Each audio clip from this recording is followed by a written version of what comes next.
अस्सलाम वालेकुम students, welcome to CBEL concept based education learning YouTube channel. मैं हमाद अहमद आपका ट्यूटर। आज के इस लेक्चर में हम बात करेंगे FSC पार्ट 1 जिसे इंटरमीडिएट पार्ट 1 भी कहते हैं और इसका सब्जेक्ट है केमिस्ट्री। स्टूडेंट्स, आज हम केमिस्ट्री का वो जो हमने लास्ट टाइम टॉपिक शुरू किया हुआ था, हम डेरिवेशंस कर रहे थे, मुख्तलिफ लॉ को ना हम प्रूव कर रहे थे काइनेटिक इक्वेशन के थ्रू। सो स्टूडेंट्स, आज हम उसमें प्रूव करेंगे Graham's law of diffusion and effusion.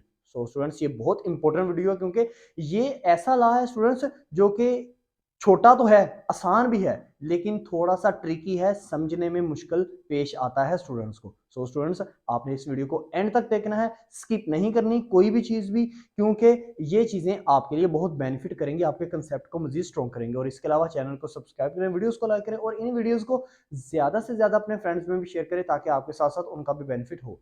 So students, हमारे पास जो है लॉ वो क्या है? Graham's law. ग्राहम्स लॉ इसको कहते हैं Graham's law of diffusion and effusion या और एफ्यूजन। देखें, ये लॉ था क्या, पहले मैं इसके बारे में आपसे डिस्कशन करता हूं। देखें, ये लॉ ये आपको कहता है कि आपके एक सिलेंडर के अंदर आपके पास क्या है, कंटेनर के अंदर ऐसे गैस के मॉलिक्यूल्स हैं। कहता है ग्राहम्स लॉ ये कहता है कि इसके ऊपर ना इन गैस के मॉलिक्यूल्स के अंदर दो काम हो सकते हैं, डिफ्यूजन का अमल हो सकता है और एफ्यूजन का अमल हो सकता है। तो अगर आप एक कंटेनर के अंदर गैस के मॉलिक्यूल्स ले लेते हो विद प्रेशर STP, चले मैं लिख लेता हूं, स्टैंडर्ड टेम्परेचर एंड प्रेशर, तो कहता है कि अगर आप इसमें ये देखना चाह रहे हो ना कि डिफ्यूजन का अमल किस स्पीड से हो रहा है या एफ्यूजन का अमल किस स्पीड से हो रहा है, यानी कि स्पीड कम है या ज्यादा है, तो कहता है इसमें अगर मॉलिक्यूल्स जो है ना उनकी डेंसिटी के ऊपर डिपेंड करता है। कैसे? इसका मतलब है रेट ऑफ डिफ्यूजन और एफ्यूजन इनवर्सली प्रोपोर्शन किसके है? अंडर रूट डेंसिटी के। मतलब क्या है? ये लॉ ये कहता है, अगर आप ये देखना चाहते हो ना कि इस सिलेंडर के अंदर जो गैस के मॉलिक्यूल्स है वो रेट ऑफ डिफ्यूजन उनका या रेट ऑफ एफ्यूजन उनका बढ़ रहा है या कम हो रहा है, यानी कि ये जो गैस के मॉलिक्यूल्स है ना, ये रेट ऑफ डिफ्यूजन या रेट ऑफ एफ्यूजन का अमल स्पीडली कर रहे हैं या बहुत स्लोली कर रहे हैं, तो कहता है वो डिपेंड करता है डेंसिटी के ऊपर। तो डेंसिटी के ऊपर कैसे डिपेंड करता है? अगर इन गैस के मॉलिक्यूल्स की डेंसिटी मींस भारीपन ज्यादा है तो याद रखिएगा डिफ्यूजन या एफ्यूजन का अमल कम होगा, स्लो होगा, उसकी स्पीड स्लो होगी, क्योंकि ये रेट ऑफ डिफ्यूजन और एफ्यूजन का मतलब होता है स्पीड। ये मैंने जब आपको ग्राहम लॉ समझाया भी था ना, तब भी मैंने आपसे ये कहा था कि ये रेट का मतलब ये होता है कि स्पीड। अगर डेंसिटी आपकी हल्की होगी, गैस की डेंसिटी, तो याद रखिएगा ये डिफ्यूजन और एफ्यूजन का अमल हमेशा स्पीडली मूव करेगा, यानी कि डिफ्यूजन और एफ्यूजन के रेट की जो स्पीड होगी वो ज्यादा होगी। तो इसका मतलब क्या हुआ कि ये डेंसिटी बढ़ेगी, डिफ्यूजन या एफ्यूजन कम होगा, डेंसिटी कम होगी, डिफ्यूजन या एफ्यूजन का अमल जो है वो ज्यादा होगा। तो डेंसिटी को आमतौर पे हम ऐसे तो नहीं ना मेजर कर सकते कि मतलब मैंने कह दिया कि मॉलिक्यूल जो गैस के मॉलिक्यूल्स हैं वो कितने भारी हैं, तो भारी आप नहीं मेजर कर पाओगे। तो अगर आपने डेंसिटी किसी भी गैस के मॉलिक्यूल की मेजर करनी है, वो कम है या ज्यादा है, तो आप उसका मोलर मास, उस गैस का मोलर मास मेजर कर लो। तो इसका मतलब ये हुआ कि रेट ऑफ डिफ्यूजन और एफ्यूजन जो है वो डायरेक्टली वो इनवर्सली प्रोपोर्शनल है किसके? अंडर रूट मोलर मास के। ठीक है ना स्टूडेंट्स? यानी कि है डेंसिटी के मतलब मेन फार्मूला यही है, अंडर रूट 1/अंडर रूट डेंसिटी। लेकिन डेंसिटी को आप मेजर इस तरह नहीं कर सकते, अगर जिस गैस का मोलर मास ज्यादा ना, याद रखिएगा उसकी डेंसिटी ज्यादा है, तो जिसकी डेंसिटी ज्यादा है उस गैस के अंदर रेट ऑफ डिफ्यूजन या एफ्यूजन कम है। जिस गैस का मोलर मास कम है उसकी डेंसिटी कम है, तो डेंसिटी कम है तो मींस उसके अंदर जो डिफ्यूजन और एफ्यूजन का अमल है ना वो ज्यादा है। अब इसी चीज को हमने ना काइनेटिक इक्वेशन के थ्रू हमने इसको प्रूव करना है। सो स्टूडेंट्स, बहुत इजी है। तो काइनेटिक इक्वेशन हमारे पास क्या थी? काइनेटिक इक्वेशन ये हमारे पास क्या थी? ये हमारे पास थी students PV is equal to 1/3 mc² bar ले थी, ये थी हमारे पास। ओके स्टूडेंट्स, अब हमने ना इस इक्वेशन में ऐसे बनाना है इस इक्वेशन को कि ये हमारे पास डेंसिटी अंडर रूट डी है। चले अंडर रूट डी को तो बाद की बात है ना, अंडर रूट की हमारे पास पहले डेंसिटी की थी। डेंसिटी का तो साइन आए इस इक्वेशन के अंदर, और डेंसिटी का साइन ऐसे नहीं आ सकता, उसके लिए आपको मोलर मास होना बहुत जरूरी है। ओके स्टूडेंट्स, तो क्या मैं यहां से देखिए यहाँ पे m इस इक्वेशन के अंदर आपको m क्या, ये स्मॉल जो m है काइनेटिक इक्वेशन के अंदर ये आपको क्या जाहिर करता है? स्मॉल m का मतलब होता है m का मतलब ये होता है कि number of one mass of one molecule, कि एक मॉलिक्यूल का मैस कितना है। n क्या आपको कैपिटल n जाहिर करता है total number of molecule. So students हमने मोलर मैस तक जाना है, मोलर मैस से फिर हम डेंसिटी तक पहुंच ही जाएंगे। तो मोलर मैस मैं अगर ये फर्ज कर लूं, मैं कहता हूं सपोज, पहले मैं लिख लूं फिर मैं आपको समझाता हूं। सपोज n, ये जो कैपिटल n है ये इज इक्वल टू है Na, यानी कि एवोगैड्रो नंबर के।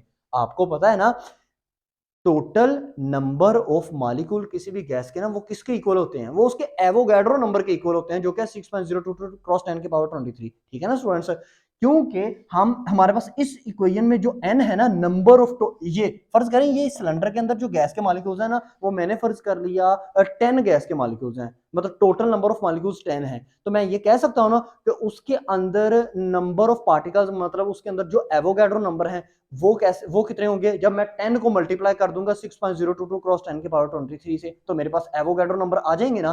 तो इसलिए मैंने इस n को एवोगैड्रो नंबर के तौर पर सपोज कर लिया। देखिए सपोज यहां से ना बच्चे यहाँ पे कंफ्यूज होते हैं, क्या किसी लॉ को प्रूव करना हो क्या चीजें सपोज करनी पड़ती हैं, किसी को प्रूव करना हो तो क्या चीजें सपोज करनी पड़ती हैं। यही तो देखें, ऐसे तो नहीं ना फिर केमिस्ट बना जा सकता, सपोज करके ही आइडिया होता है कि आपने एक अपने जो मेन पॉइंट है, मेन मंजिल है, वहां तक आपने किस तरह पहुंचना है।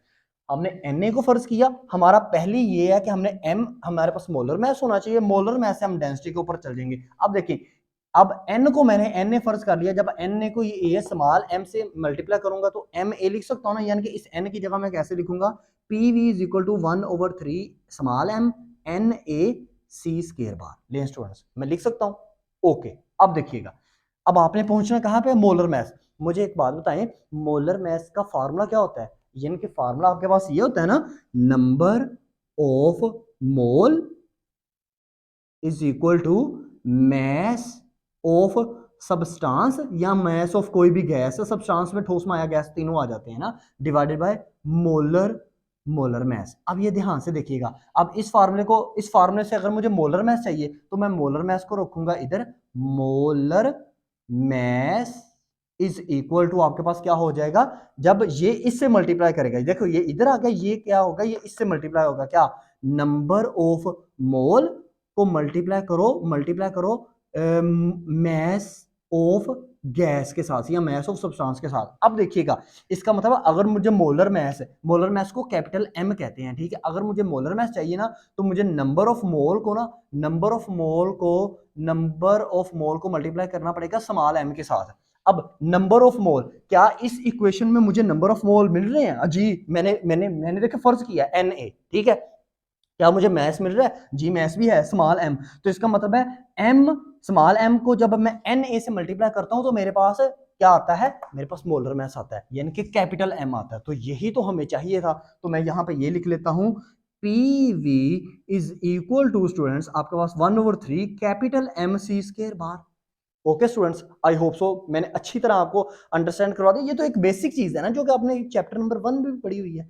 अब देखिएगा, अब आपने m ले आए, डेंसिटी तक जाना है, डेंसिटी कैसे आएगी स्टूडेंट्स, डेंसिटी कैसे आएगी, अब एक बात आपने अंडरस्टैंड करनी है। देखें डेंसिटी का क्या फार्मूला होता है, डेंसिटी का ये फार्मूला होता है ना d is equal to m over v। तो अगर आप इस m के नीचे v को ले आए, तो स्टूडेंट्स आप डेंसिटी को ला सकते हैं। मतलब मैं क्या करता हूं, मैं करता हूं P इज इक्वल टू क्या होगा आपके पास 1/3 m over V C square bar. Okay students, अब ये m ओवर v आपके पास क्या कहलाएगा, P is equal to 1/3 D C square bar. ले डेंसिटी आपके पास आ गई। अब मुझे एक बात बताइएगा, ये सी स्क्वायर बार हमें क्या शो करता था, स्पीड ना, तो हम मालूम स्पीड ही तो करना चाह रहे हैं, आर तो हमारे पास है। देखिए रेट ऑफ डिफ्यूजन या फ्यूजन आर, इसको हम आर से रिप्रेजेंट किया करते थे जब मैंने आपको ग्राहम्स लॉ पढ़ाया था, ठीक है ना स्टूडेंट्स। अब ये सी स्क्वायर बार, ये मुझे वेलोसिटी, वेलोसिटी मींस स्पीड, मैंने क्या कहा था, velocity in terms of speed में ही मेजर की जाती है, तो ये स्पीड तो हमारे पास है। तो क्या हम इस डेंसिटी को, इस 1/3 को अगर लेफ्ट हैंड साइड पे जो हमारे पास P मौजूद है उसके साथ अगर हम इसका कोई रिलेशनशिप बना दें तो हम ये वेलोसिटी को साइड पे मेजर कर सकते हैं, यानी कि स्पीड को साइड पे हम लिख सकते हैं। तो मैं ये करता हूँ 3 को p से मल्टीप्लाई दूं तो मेरे पास क्या आएगा, मैं लिखता हूँ 3p ओवर मेरे पास क्या आ जाएगा d, क्योंकि d नीचे डिवाइड होगा is equal to C square bar. ये ध्यान से समझिएगा इस बात को। देखिए मेरे पास उस तरफ था p, मैंने 3 मेरे पास बटे के नीचे था राइट हैंड साइड पे, तो मैंने उस तरफ मल्टीप्लाई करना है तो मेरे पास आ जाएगा 3p, जो कि d जो मेरे पास था राइट हैंड साइड पे, ये मेरे पास क्रॉस मल्टीप्लिकेशन होगी राइट लेफ्ट हैंड साइड पर, तो ये बटे के नीचे आएगा d। ओके स्टूडेंट्स, अब यहां से आपने अंडर रूट दोनों तरफ लेके ये स्केयर को खत्म करना है सी स्केयर के ऊपर, क्योंकि ग्राहम्स लॉ में ये कहता है कि जो रेट ऑफ डिफ्यूजन और ऑफ फ्यूजन है ना, उसमें स्पीड के ऊपर आपके पास कोई स्केयर नहीं है, कोई अंडर रूट नहीं है। हाँ अंडर रूट आपके पास डेंसिटी के ऊपर है, तो अगर हम दोनों तरफ में अंडर रूट लें तो क्या डेंसिटी के ऊपर हमें अंडर रूट मिल जाएगा ना, तो यही मैं करने लगा हूं। तो मैंने लिखा taking under root on both sides, तो क्या आएगा मेरे पास under root 3p over d is equal to under root C square. अब ये स्केयर से इससे कटा तो मेरे पास क्या आ गया, under root 3p over d is equal to c। अब देखिएगा इस इक्वेशन को मैं सीधा करके लिख देता हूं, मैं लिखता हूं c is equal to under root 3p over d। अब ये देखें, अब ये आपने यहाँ पे देखे ना, अगर आपने लॉ में देखें तो अंडर रूट डी एक सेपरेट है, उसके ऊपर 1 भी है, तो यहाँ पे अंडर रूट डी के ऊपर 1 तो नहीं आ रहा, 3p आ रहा, तो इसका मतलब है ये अंडर रूट 3 के ऊपर भी है, p के ऊपर भी है, और बटे के नीचे जो डेंसिटी है उसके ऊपर भी है। तो मैं सेपरेट कर लूं, कुछ ऐसी सिचुएशन क्रिएट करूं कि मेरे पास अंडर रूट ना 1 ओवर अंडर रूट डी है, तो मैं इसको इस तरह लिख सकता हूं। कैसे, ये देखिएगा मैं यहां से यहां पे आने लगा हूं, इस तरह लिख सकते हैं c is equal to under root 3p और मल्टीप्लाई करो 1 ओवर अंडर रूट डी। ले स्टूडेंट्स, आप इसको इस तरह लिख सकते हैं, जी बिल्कुल लिख सकते हैं। अब देखिएगा हमारे पास c क्या है, c है हमारे पास rate of change of rate of diffusion और अफ्यूजन, और मेरे पास डायरेक्ट इनवर्सली प्रोपोर्शनल यानी कि प्रोपोर्शनैलिटी का साइन आएगा, फिर 1 ओवर अंडर रूट डी आएगा। तो मैंने क्या कहा था कि मैं ये जो मैं काम कर रहा हूं, ये मैंने जो एक्सपेरिमेंट किया at standard temperature and pressure पे किया, तो इसका मतलब है ये जो मुझे अंडर रूट में p नजर आ रहा है ये मेरा कांस्टेंट है, मींस k है। ओके, 3 क्या है, इन नंबर्स है मेरे पास, ये भी ऑलवेज कांस्टेंट होते हैं, तो मैं क्या अंडर रूट 3p की जगह कांस्टेंट k पुट कर सकता हूं, जी बिल्कुल मैं पुट कर सकता हूं। मैं लिखता हूं c इज इक्वल टू के 1 ओवर अंडर रूट डी। ले स्टूडेंट्स, अब लेकिन हमारे पास क्या है, हमारे पास ला है रेट ऑफ डिफ्यूजन, तो c की जगह मैं क्या लिखता हूं, r पुट कर दूं। लो जी, मैं c की जगह r पुट कर देता हूं, तो c की जगह r पुट किया, r इज इक्वल टू के 1 ओवर अंडर रूट डी। अब आपने सिचुएशन क्या बनानी है, अब आपके पास था R inversely proportional 1 over under root D, तो मैं के साइन को हटाऊं, के का साइन कब आता है, जब आपके पास प्रोपोर्शनैलिटी का साइन होता है, तो मैंने इसको हटाया, तो जब मैं इसको हटाऊंगा तो मेरे पास क्या आएगा, मेरे पास आएगा स्टूडेंट्स, मेरे पास जो चीज आएगी वो आएगी R is directly proportional 1 over under root D, या इसको आप इस तरह पढ़ सकते हो, R is inversely proportional to 1 over under root D. Okay students, तो यही तो मैंने प्रूव करना था। अब इस पे ना, इस लॉ में, इस काइनेटिक इक्वेशन में आप ये चीज फील कर रहे हो कि सर आपने ना काइनेटिक जो आपके पास एनर्जी थी ना, वो तो आपने अपने माइंड में ही नहीं रखी। स्टूडेंट्स एक बात आपको बताऊं, काइनेटिक एनर्जी या काइनेटिक एनर्जी जो थी वो क्या आपको कहती थी, हाफ mv स्क्वायर, तो उसकी हमें जरूरत ही नहीं पड़ी, ये हमें डायरेक्ट ही काइनेटिक इक्वेशन की मदद से सोल्व हो गया। तो क्या बहुत से स्टूडेंट ये सोचते हैं कि क्या सर वो जो पास्टुलेट थे 8 क्या वो उसके अंदर अप्लाई नहीं हुए, इसका मतलब है हुए। अच्छा अप्लाई हुए तो हमारे पास ये काइनेटिक इक्वेशन हमारे पास बनती थी ना, काइनेटिक इक्वेशन तो वो 8 पास्टुलेट से ही तो मिलकर वो बनी है।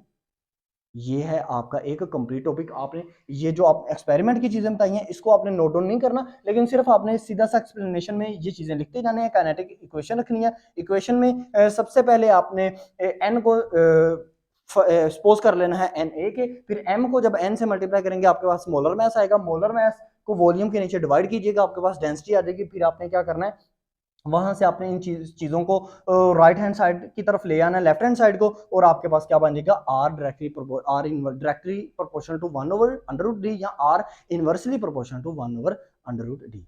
Okay students, I hope so ये छोटा सा लेक्चर था लेकिन इंपॉर्टेंट था, आपको समझ में आया होगा। वीडियो अच्छी लगी तो लाइक कीजिएगा, चैनल को सब्सक्राइब कीजिएगा, क्योंकि इस चैनल के थ्रू आपको आपके लेवल तक जाके चीजें समझाई जा रही हैं। अब तक इतना ही, अल्लाह हाफिज।